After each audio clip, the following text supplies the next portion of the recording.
بسم اللہ الرحمن الرحیم۔ مومنین کرام، زیارت امام حسین علیہ السلام کے حوالے سے چند حدیث کا سلسلہ جاری ہے۔ امام صادق علیہ السلام نے ارشاد فرمایا، اور یہ حدیث کامل الزیارات سے میں نقل کر رہا ہوں، آقا نے فرمایا، من سرہ ان یکون علی موائد النور یوم القیامہ فلیکن من زوار الحسین بن علی علیہ السلام۔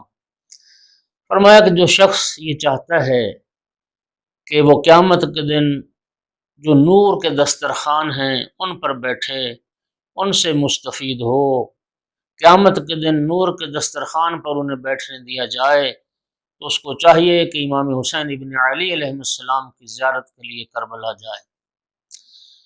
ایک دوسری حدیث میں فرمایا، ان ابی عبداللہ علیہ السلام، ان ایام زائر الحسین لا تحسب من اعمارہم ولا تعد من آجالہم۔ فرمایا کہ امام حسین علیہ السلام کا زائر جب زیارت کے لیے چلتا ہے اور زیارت کر کے گھر واپس آنے تک جتنے ایام بھی اس سفر زیارت میں اس کے خرچ ہوتے ہیں وہ اس کی زندگی میں سے شمار نہیں کیے جاتے، اس کی عمر سے اس کا حساب نہیں کیا جاتا، گویا وہ دن اللہ اس کی زندگی سے اس کو زائد عطا کرتا ہے جو امام حسین علیہ السلام کی زیارت میں خرچ ہوتے ہیں۔ اللہ ہمیں معرفت کے ساتھ زیارت نصیب فرمائے۔ وآخر دعوانا الحمد للہ رب العالمین۔